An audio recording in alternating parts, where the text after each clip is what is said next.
ഇരുചെവി അറിയാതെ ഒപ്പുവെച്ചിട്ട് കാര്യം വഷളായി എന്ന് കണ്ടപ്പോൾ മന്ത്രി വി ശിവൻകുട്ടിയെ ബലിയാടാക്കി മുഖ്യമന്ത്രി വിദേശത്തേക്ക് ഒരു യാത്ര. പ്രതിപക്ഷത്തെ മാത്രമല്ല സ്വന്തം മുന്നണിയിലുള്ളവരെ പോലും പറഞ്ഞു ഒതുക്കാനോ അനുനയിപ്പിക്കാനോ പറ്റുന്നില്ല. അതിനു പിന്നിലെ ഒറ്റ കാരണം മന്ത്രിസഭാ യോഗത്തിന് മുൻപേ ഒപ്പുവെച്ച് ഇക്കാര്യം രഹസ്യമായി കൊണ്ടുനടന്നു. അവസാനം എല്ലാം പുറത്തറിഞ്ഞപ്പോൾ നിക്കക്കള്ളിയില്ലാതായിരിക്കുകയാണ്. രാഷ്ട്രീയത്തിൽ കുതികാൽ വെട്ട് സ്വാഭാവികമാണെങ്കിലും സ്വന്തം മുന്നണിയോട് ചെയ്ത ഈ ചതി വേണ്ടായിരുന്നു. ഒപ്പുവെച്ചിട്ടാണ് മുഖ്യമന്ത്രി മിണ്ടാതിരുന്നത്. നാട്ടിൻപുറത്ത് പോലും ഇങ്ങനെ പറ്റില്ല എന്നാണ് പ്രതിപക്ഷ നേതാവ് വി ഡി സതീശൻ പറയുന്നത്. കൊടും ചതി എന്നല്ലാതെ ഇതിനെ മറ്റൊരു പേര് വിളിക്കാനാകുമോ? PM ശ്രീയുമായി ബന്ധപ്പെട്ട് വരുന്നത് ഞെട്ടിപ്പിക്കുന്ന വിവരങ്ങളാണെന്നും എന്ത് സമ്മർദ്ദമാണ് കേന്ദ്രത്തിൽ നിന്നുണ്ടായത് എന്ന് പറയണമെന്നും പ്രതിപക്ഷ നേതാവ് വി ഡി സതീശൻ നിരന്തരമായി ഉന്നയിക്കുന്ന കാര്യമാണ്. CPI പോലും അറിയാതെ അത് ചെയ്തിട്ടുണ്ടെങ്കിൽ ബിനോയ് വിശ്വം പറഞ്ഞതുപോലെ സംതിങ് ഈസ് റോങ് തന്നെയാണ്. കേരളത്തെ മുഴുവൻ ഇരുട്ടിൽ നിർത്തുന്നുവെന്നും സതീശൻ രൂക്ഷഭാവത്തിൽ കുറ്റപ്പെടുത്തി. സാമ്പത്തിക പ്രതിസന്ധി ഇല്ലെന്ന് ധനമന്ത്രി പറയുന്നുണ്ട്. വിദ്യാഭ്യാസ മന്ത്രിക്ക് മാത്രമായി എന്ത് പ്രതിസന്ധിയാണ് ഉള്ളതെന്നും പ്രതിപക്ഷ നേതാവ് ചോദിച്ചു. മുഖ്യമന്ത്രിക്ക് മേൽ സമ്മർദ്ദം ചെലുത്തുന്നത് സംഘപരിവാറാണെന്നും പ്രതിപക്ഷ നേതാവ് ആരോപിക്കുകയാണ്. 10-ാം തീയതി നടന്ന കൂടിക്കാഴ്ചയിൽ എന്തോ നടന്നിട്ടുണ്ട്. 16-ന് ഒപ്പുവെച്ചിട്ടാണ് മന്ത്രിസഭാ അംഗങ്ങളെ അടക്കം കബളിപ്പിക്കുന്നതെന്നും സതീശൻ കുറ്റപ്പെടുത്തി. ഫെബ്രുവരിയിൽ കേന്ദ്രത്തിൽ പോയി മാർച്ചിൽ ഒപ്പിടുമെന്ന് വാക്കു നൽകി അതാരെയും അറിയിക്കാതിരുന്നത് BJP CPM ബന്ധം തന്നെയാണ്. ഇതിന് പിന്നിലെ ദുരൂഹത പുറത്തു കൊണ്ടുവരണമെന്ന് തന്നെയാണ് സതീശൻ പറയുന്നത്. ആ ദൃശ്യങ്ങൾ കാണാം. അതൊക്കെ അവര് തീരുമാനിക്കട്ടെ, ഞങ്ങൾക്ക് നോ കമന്റ്സ്. അതെല്ലാം അവര് തീരുമാനിക്കട്ടെ. അവരെ അപമാനിച്ചു എന്നുള്ള സത്യമാണ്. എന്നിട്ട് ഏത് CPI എന്നും ചോദിച്ചു. അതിനേക്കാൾ കൂടുതൽ അവരെ അവമാനിക്കുന്നതിന് അവരുടെ മന്ത്രി ഇതിൽ ഒപ്പുവെക്കരുതെന്ന് മന്ത്രിസഭയിൽ പറയുമ്പോൾ ഇത് ഒപ്പുവെച്ചിട്ടാണ് മുഖ്യമന്ത്രിയും വിദ്യാഭ്യാസ മന്ത്രിയും അത് അറിഞ്ഞുകൊണ്ട് മിണ്ടാതെ അവിടെ ഇരുന്നു എന്ന് പറയുന്നത് എന്തുമാത്രം കബളിപ്പിക്കല. നാട്ടുമ്പുറത്ത് പോലും ചെയ്യില്ലല്ലോ ഇതുപോലത്തെ പറ്റിക്കൽ. അതൊന്നും അല്ലല്ലോ വിഷയം. ആരും അറിയാതെ ആരോടും പറയാതെ എഗ്രിമെൻ്റ് വെച്ചു.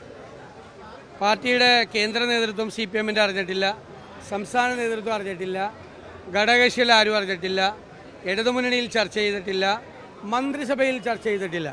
മന്ത്രിസഭയിൽ കബളിപ്പിക്കുകയും ചെയ്തു.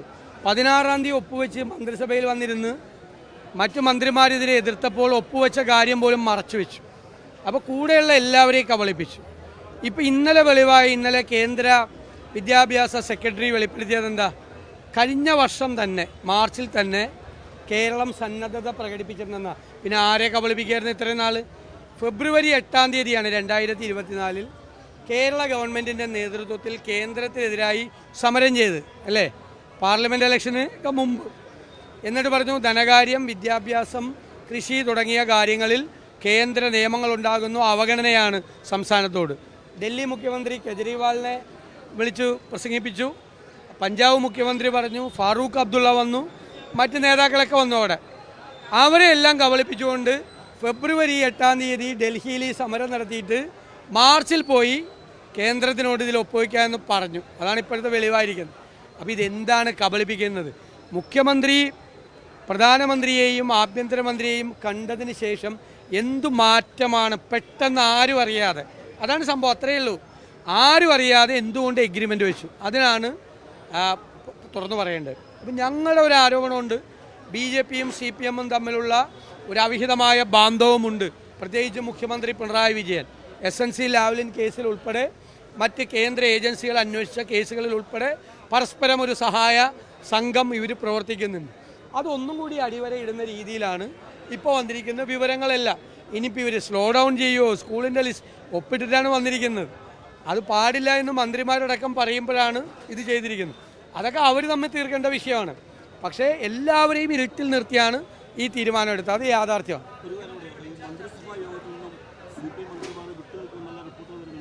അല്ലല്ല, അതൊക്കെ അവർ തീരുമാനിക്കട്ടെ, ഞങ്ങൾക്ക് നോ കമന്റ്സ്. അതെല്ലാം അവർ തീരുമാനിക്കട്ടെ. അവരെ അപമാനിച്ചു എന്നുള്ള സത്യമാണ്. എന്നിട്ട് ഏത് CPI എന്നും ചോദിച്ചു. അതിനേക്കാൾ കൂടുതൽ അവരെ അവമാനിക്കുന്നതിന് അവരുടെ മന്ത്രി ഇതിൽ ഒപ്പുവെക്കരുതെന്ന് മന്ത്രിസഭയിൽ പറയുമ്പോൾ ഇത് ഒപ്പുവെച്ചിട്ടാണ് മുഖ്യമന്ത്രിയും വിദ്യാഭ്യാസ മന്ത്രിയും അത് അറിഞ്ഞുകൊണ്ട് മിണ്ടാതെ അവിടെ ഇരുന്നു എന്ന് പറയുന്നത് എന്തുമാത്രം കബളിപ്പിക്കല. നാട്ടുമ്പുറത്ത് പോലും ചെയ്യില്ലല്ലോ ഇതുപോലത്തെ പറ്റിക്കൽ. അല്ല, അത് അവർ തമ്മിലുള്ള കാര്യം, നമുക്ക് അതിനെക്കുറിച്ച് കമൻറ്റ് പറയേണ്ട ആവശ്യമില്ല. പക്ഷെ ഞാനിവിടെ ഒരു മന്ത്രിസഭയിലെ മുഴുവൻ അംഗങ്ങളെ വന്ന് കബളിപ്പിച്ചില്ലേ, ഒപ്പുവെച്ചിട്ട് അവിടെ വന്നിരുന്നിട്ട് മിണ്ടാതിരുന്നു. അപ്പോൾ എന്താണ് ഇതിൻ്റെ പുറകിലുള്ള ദുരൂഹത? എന്താണ് ഇതിൻ്റെ പുറകിൽ? എന്ത് കോൺസ്പിറസിയാണ്, ഗൂഢാലോചനയാണ് നടന്നിട്ടുള്ളത് എന്നാണ് ഇതിൽ നിന്ന് വ്യക്തമാണ്.